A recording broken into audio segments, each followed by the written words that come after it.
ഒരിക്കൽ കൂടി അമ്മയുടെ പ്രത്യക്ഷീകരണത്തിൻ്റെ സാക്ഷിയായി അമ്മ ജീവനോടെ പ്രത്യക്ഷപ്പെട്ട ഈ അൾത്താരമണ്ണി വന്ന് നിൽക്കുവാൻ ഈശോയും പരിശുദ്ധ അമ്മയും എന്നെ സഹായിച്ചതിന് ഒരു കോടി നന്ദി ഞാൻ അർപ്പിക്കുന്നു. എൻ്റെ പേര് മീന. ഞാൻ കൊല്ലം ജില്ലയിൽ അഴീക്കൽ ഇടവകയിൽ നിന്ന് വരുന്നു. ഞാൻ 2018 ആദ്യമായി ഇവിടെ വന്ന് ഞാൻ ഉടമ്പടി എടുക്കുന്നത്. ആ ഉടമ്പടിയിൽ ഞാൻ വെച്ച നിയോഗങ്ങളിൽ എനിക്ക് ഏറെക്കുറെ കാര്യങ്ങൾ സാധിച്ചു കിട്ടുകയും പിന്നെ കോവിഡ് മൂലം എനിക്ക് ആ ഉടമ്പടി മുന്നോട്ട് കൊണ്ടുപോകാൻ ഇവിടെ വരാൻ സാധിക്കാതെയൊക്കെ ഇരുന്നു. പിന്നീട് ഞാൻ വന്ന് വീണ്ടും ഉടമ്പടി പുതുക്കി. ആ ഉടമ്പടിയിൽ ഞാൻ വീണ്ടും എൻ്റെ നിയോഗങ്ങൾ സമർപ്പിച്ചു. അതിലെനിക്ക് ഏറ്റവും അത്യാവശ്യമൊരു നിയോഗമായിരുന്നു എനിക്കൊരു ഭവനം, എനിക്കൊരു വഴി. ഇതൊക്കെ എൻ്റെ ജീവിതത്തിന് ആവശ്യമായിരുന്നു. ഞാൻ ഒരു ഭവനമില്ലയോ എന്ന് ചോദിച്ചാൽ ഒരു ഭവനമുണ്ടായിരുന്നു. അത് വാസയോഗ്യമല്ലായിരുന്നു. ഞാനങ്ങനെ വാടക വീട്ടിലാണ് താമസിച്ചുകൊണ്ടിരുന്നത്. വാടക വീട്ടിൽ താമസിച്ചുകൊണ്ടിരുന്നപ്പോൾ ഉടമ്പടി പുതുക്കാൻ വന്നപ്പോൾ ഞാൻ ആ വാടക ചീട്ടുമായിട്ട് ഇവിടെ അച്ഛനെ വന്ന് കണ്ടു. അച്ഛൻ്റെ ബ്ലെസ്സിങ്സ് തന്നു. അച്ഛൻ എന്നോട് ചോദിച്ചു, സ്വന്തമായിട്ട് നിനക്ക് ഭൂമിയുണ്ടോ എന്ന്. ഞാൻ പറഞ്ഞു, എനിക്ക് സ്വന്തമായി ഭൂമിയുണ്ട്. ജോസഫ് അച്ഛൻ അവർ കാശുരി വെഞ്ചിട്ട് തന്നിട്ട് പറഞ്ഞു, ഇതാ മണ്ണിൽ സ്ഥാപിക്കുക, അത് എന്നിട്ട് നീ പ്രാർത്ഥിക്കുക എന്ന് പറഞ്ഞു. പ്രത്യക്ഷീകരണത്തിൻ്റെ സാക്ഷിയായി എന്നെ ഉയർത്തണമേ എന്ന് ഈശോയോടും മാതാവിനോടും പ്രാർത്ഥിക്കാൻ പറഞ്ഞു.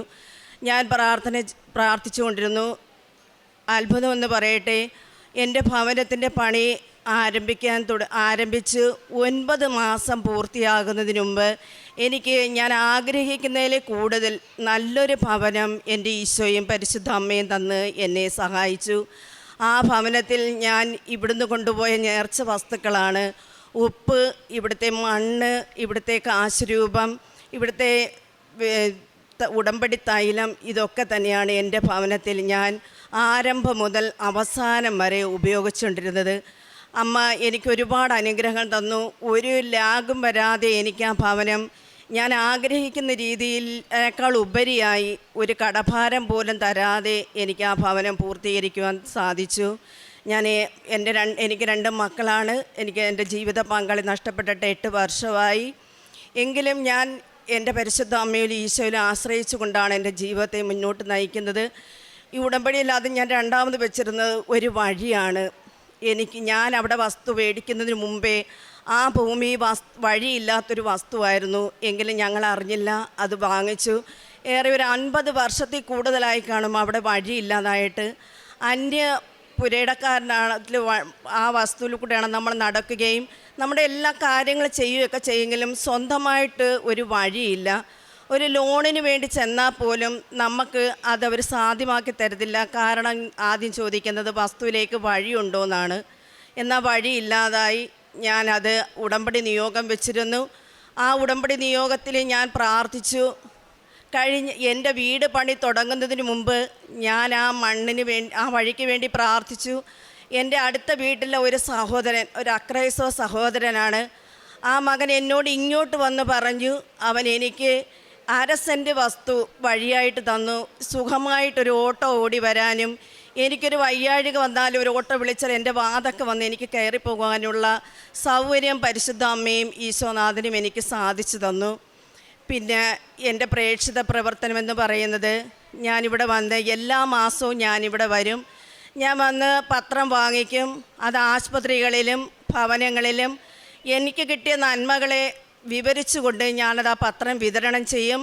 വിതരണം കൊടുക്കുമ്പോൾ സ്വീകരിക്കാത്ത വരയിന്ന് സന്തോഷത്തോടെ തിരികെ വാങ്ങിച്ചുകൊണ്ട് അടുത്ത് നിൽക്കുന്ന ആൾ പെട്ടെന്ന് പറയും, അത് എനിക്കിങ്ങ് തന്നേരെ എന്ന് പറഞ്ഞ് വാങ്ങിച്ച പല അനുഭവങ്ങളും എൻ്റെ ജീവിതത്തിൽ ഉണ്ടായിട്ടുണ്ട്. പിന്നെ എല്ലാ ചൊവ്വാഴ്ചകളിലെയും അച്ഛൻ്റെ ധ്യാനം ഞാൻ കൂടാറുണ്ട്. ആ ധ്യാനം കൂടിയിട്ട് അത് എല്ലാ മക്കൾക്കും ഷെയർ ചെയ്ത് കൊടുക്കും.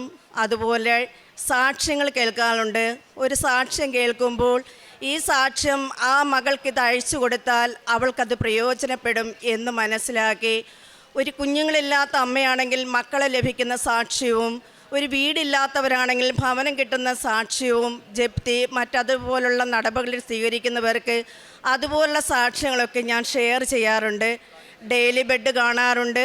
അത് എല്ലാ ദിവസവും എനിക്ക് സ്റ്റാറ്റസായിട്ടിടും. ഞാൻ മറ്റുള്ളവർക്ക് പറഞ്ഞു കൊടുക്കും. അതുപോലെ എൻ്റെ കൂടെ ഞാനൊരു സർക്കാർ സർവീസ് ജോലി ചെയ്ത മകളാണ്. ഇപ്പോൾ ഞാൻ റിട്ടയർഡായി. അവിടെ ജോലി ചെയ്തിരുന്നപ്പോൾ അനേക മക്കളെ ഞാൻ ഇവിടെ കൊണ്ടുവരുവാനും രോഗികളായിട്ടുള്ള മക്കൾക്ക് സൗഖ്യം ലഭിക്കുവാനും അവർ ഉടമ്പടി ജീവിക്കുവാനും ഈശോയും പരിശുദ്ധ അമ്മയും പ്രഘോഷിക്കുവാനുമുള്ള ഇട ഞാൻ മൂലം ഉണ്ടായിട്ടുണ്ട്. പിന്നെ എനിക്ക് എൻ്റെ കാരുണ്യ പ്രവർത്തികളെന്ന് പറയുന്നത്, ഞാൻ അനാഥാലയങ്ങളിൽ പോകാറുണ്ട്, രോഗികളെ സന്ദർശിക്കാറുണ്ട്. അനാഥാലയങ്ങളിൽ പോകുമ്പോൾ എൻ്റെ വരുമാനത്തിൻ്റെ ഒരു ഓഹരി അവർക്ക് എന്തുവാണ് ആവശ്യമെന്ന് മനസ്സിലാക്കി അവർക്കത് നൽകുകയും എന്നേക്കാൾ എൻ്റെ പരിധിക്ക് നിന്നതിലപ്പുറം ഞാൻ ചെയ്യാൻ ശ്രമിക്കുകയും ചെയ്യാറുണ്ട്. ഞാൻ ഒറ്റപ്പെട്ടിരിക്കുന്നത് കൊണ്ട് എനിക്കതിനു വേണ്ടി വലിയ ചിലവുകളോ കാര്യങ്ങളോ ഒന്നും തന്നെ ഇല്ല. എനിക്ക് കിട്ടുന്നതിൽ നല്ലൊരു ഭാഗവും ഞാൻ മറ്റുള്ള ആതുര സേവനത്തിന് വേണ്ടിയാണ് ഞാൻ ചെലവഴിക്കുന്നത്. പക്ഷേ എനിക്ക് ഒന്നിനും ഒരു കുറവും തന്നിട്ടില്ല. തമ്പുരാൻ കർത്താവ് എന്നെ തക്കവിധമായ നല്ല വഴിയിൽ കൂടി തന്നെ അവിടെ നിന്ന് എന്നെ നയിച്ചുകൊണ്ട് പോകുന്നുണ്ട്. കർത്താവിൻ്റെ കരത്തിൽ നിൽക്കുവിൻ, നിങ്ങൾക്ക് തക്ക സമയത്ത് നിങ്ങൾക്ക് വേണ്ടതെല്ലാം അവിടെ നൽകുമെന്ന വചനം എപ്പോഴും ഞാൻ അനുസ്മരിച്ചുകൊണ്ട് എൻ്റെ കഴിവിന് ഉതകുന്ന രീതിയിൽ മറ്റുള്ളവർക്ക് സേവനം ചെയ്യാൻ ഞാൻ ശ്രമിക്കാറുണ്ട്. പിന്നെ വിശുദ്ധ വസ്തുക്കളുടെ ഉപയോഗം എന്ന് പറയുന്നത്, എനിക്കാണ് ഉപ്പുറ്റി വേദനയാണ്, നടക്കാൻ പോലും പറ്റത്തില്ലായിരുന്നു. ഏറെ ഒരു 5 വർഷക്കാലമായി എനിക്ക് ഉപ്പുറ്റി വേദനയാണ്. ഞാൻ ഒരുപാട് ഡോക്ടേഴ്സിനെ പോയി കണ്ട് അവരെനിക്ക് മരുന്നുകൾ തരും, ഞാനത് കഴിക്കും, ചെരുപ്പുകൾ കുറിച്ച് തന്ന് അതിടും. പക്ഷേ എനിക്കൊരു കുറവും ഉണ്ടായിരുന്നില്ല. ഞാൻ ഈ ഉടമ്പടി വസ്തുക്കളായ ഉപ്പും ഈ വിശുദ്ധ തൈലവുമാണ് എൻ്റെ ഔഷധം. അത് ഞാൻ തേച്ച് എന്ന് ഞാൻ വിശ്വാസ പ്രമാണം ചൊല്ലി പ്രാർത്ഥിക്കും. ഇന്ന് എനിക്കൊരു കുറവുമില്ലാതെ എനിക്ക് എൻ്റെ കാല് വെച്ച് ദിവസവും ദിവ്യബലി പങ്കെടുക്കുവാനും പ്രാർത്ഥനാ യോഗങ്ങൾക്ക് പോകുവാനും ഒക്കെ എനിക്ക് സാധിക്കുന്നുണ്ട്. കൂടാതെ കഴിഞ്ഞ വർഷം 2025 ജപമാല റാലിക്ക് ഞാൻ വന്നത് എൻ്റെ കയ്യിൽ മരുന്നും അതുപോലുള്ള എല്ലാ സൗകര്യങ്ങളും കൂടിയാണ് ഞാൻ വന്നത്. അമ്മേ, എനിക്ക് ഈ റാലിയിൽ പങ്കെടുത്ത് പൂർത്തിയാകുന്നത് വരെ എനിക്ക് സാധിക്കണേ എന്ന് പ്രാർത്ഥിച്ചുകൊണ്ടാണ് ഞാൻ വന്നത്. ഞാൻ ഉടമ്പടി തൈലം എടുത്ത് കുരിശ് വരച്ച് ഞാൻ വിശ്വാസ പ്രമാണം ചൊല്ലി നടക്കാൻ ആരംഭിച്ചു. ഞാൻ ഏറ്റവും മുമ്പേ നടന്നു കയറുവാനും എല്ലാ കാര്യങ്ങളും ഭംഗിയായി പങ്കെടുക്കുവാനും അമ്മ മാതാവ് ഈശോയെ എനിക്ക് സഹായിച്ചു. പിന്നെ എനിക്ക് ഒരുപാട് ഇനിയും സാക്ഷ്യങ്ങൾ പറയാനുണ്ട്. പക്ഷേ എൻ്റെ മക്കൾക്ക് കിട്ടിയ സാക്ഷ്യമാണ് അത്. അവരിവിടെ സ്ഥലത്തില്ലാത്തത് കൊണ്ട് എനിക്ക് പറയാൻ സാധിക്കുന്നില്ല. അമ്മ എനിക്ക് തന്ന, ഈശോയെ എനിക്ക് തന്ന എല്ലാ നന്മകൾക്കും ഒരിക്കൽ കൂടി കൂടാനുകൂടി നന്ദി ഞാൻ അർപ്പിക്കുന്നു. മലാക്കി പ്രവാചകൻ്റെ പുസ്തകം 3-ാം അധ്യായം 17-ാം തിരുവചനം. സൈന്യങ്ങളുടെ കർത്താവ് അരുളി ചെയ്യുന്നു, അവർ എൻ്റേതായിരിക്കും, ഞാൻ പ്രവർത്തിക്കുന്ന ദിവസം അവർ എൻ്റെ പ്രത്യേക അവകാശമായിരിക്കും. പിതാവ് തന്നെ സേവിക്കുന്ന പുത്രനെ എന്ന പോലെ ഞാൻ അവരെ രക്ഷിക്കും. മീന എന്ന ഈ സഹോദരി 2ാമത്തെ തവണ പ്രത്യക്ഷീകരണ സാക്ഷിയായി അൾത്താരയിലേക്ക് കയറി വരുമ്പോൾ തനിക്ക് വളരെ സ്വപ്നം കാണാൻ സാധിക്കാത്ത ഒരു വലിയ അത്ഭുതവുമായിട്ടാണ് ഈ അൾത്താരയിൽ കയറി നിൽക്കുന്നത്. വഴിയില്ലാത്ത ഒരു വസ്തുവിൽ ലോൺ എടുക്കാൻ പോലും സാധിക്കാതെ പരിശുദ്ധ അമ്മയുടെ മധ്യസ്ഥതയിൽ ഈശോ അവർക്കൊരു നല്ല മനോഹരമായ ഭവനം നൽകി. അതിനുശേഷം വഴി നൽകിയതിൻ്റെയും പരിശുദ്ധ അമ്മ ടൈം ഷോർട്ടനിങ്ങിലൂടെ, സമയച്ചുരുക്കത്തിലൂടെ അവരുടെ ജീവിതത്തിൽ ഇടപെട്ടതിൻ്റെയും ഒരു വലിയ സാക്ഷ്യമാണിത്. മീന തന്നെ പറയുകയുണ്ടായി, ഞാൻ തനിച്ചാണ് എൻ്റെ വീട്ടിൽ, അതുകൊണ്ട് ഇന്ന് എനിക്കൊരു യാതൊരു പരിദേവനങ്ങളോ പരാതികളോ ഇല്ല. തനിച്ചായതുകൊണ്ട് ഒരുപാട് നന്മ ചെയ്യാനും ഓടി നടന്ന് എല്ലാവരുടെയും ആവശ്യങ്ങൾ സമർപ്പിച്ച് പരിശുദ്ധ അമ്മയോട് മാധ്യസ്ഥം അപേക്ഷിക്കാനുമൊക്കെ എനിക്കൊരുപാട് സമയമുണ്ട്. എൻ്റെ ഒറ്റപ്പെടലിനെ ഞാൻ വളരെയധികം നന്മയായി കണ്ടുകൊണ്ട് അത് എല്ലാവരിലേക്കും ദൈവസ്നേഹം എത്തിക്കാനുള്ള ഒരു സാധ്യതയായിട്ടാണ് ഇന്ന് മീന ഈ ഉടമ്പടിയിലൂടെ ലഭിച്ച വലിയ അനുഗ്രഹത്തിന് ഈശോയോട് നന്ദി പറയുന്നത്. പലരും ഒറ്റപ്പെടുന്നു, ഞാൻ ഏകനാണ്, അല്ലെങ്കിൽ എനിക്ക് ആരുമില്ല എന്നുള്ള ഒരു വലിയ സങ്കടത്തോടെ ജീവിക്കുന്നവർക്കെല്ലാം മീന നൽകുന്ന ഒരു വലിയ സാധ്യതയാണ്, അല്ലെങ്കിൽ ഉദാഹരണമാണ്. ഞാൻ എൻ്റെ ഈശോയോടൊപ്പമാണ്, ഞാൻ പരിശുദ്ധ അമ്മയോടൊപ്പം സഞ്ചരിക്കുന്നു. എന്നെ സുവിശേഷം ഏതറ്റം വരെയും എത്തിക്കാനുള്ള എൻ്റെ വലിയ തത്രപ്പാടിനെക്കുറിച്ച് ഇന്ന് മീന ഇവിടെ ഏറ്റുപറയുകയാണ്. നമ്മുടെ ഉടമ്പടി ജീവിക്കുമ്പോൾ നമുക്ക് സമയക്കുറവാണ് അനുഭവപ്പെടേണ്ടത്.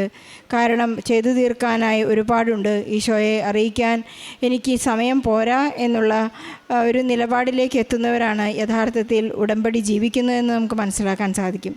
ഇന്ന് മീനയ്ക്ക് ഏറ്റു പറയാനുള്ളത് അത് തന്നെയാണ്. തൻ്റെ എല്ലാ ജീവിത സാഹചര്യങ്ങളും മനോഹരമായി ഈശോയെ കൊടുക്കാനുള്ള വേദികളായി കാണുകയാണ്.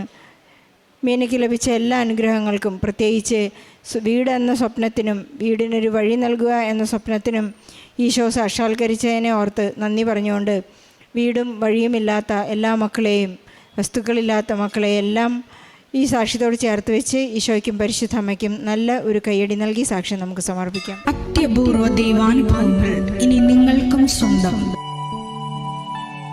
ഈ യൂട്യൂബ് ചാനൽ ഇതുവരെ സബ്സ്ക്രൈബ് ചെയ്തിട്ടില്ലെങ്കിൽ ഇപ്പോൾ തന്നെ സബ്സ്ക്രൈബ് ചെയ്യുക. ഈ വീഡിയോ ഇപ്പോൾ തന്നെ നിങ്ങളുടെ സുഹൃത്തുക്കൾക്ക് ഷെയർ ചെയ്തുകൊണ്ട് കർത്താവിൻ്റെ പ്രേക്ഷിതരാകുക.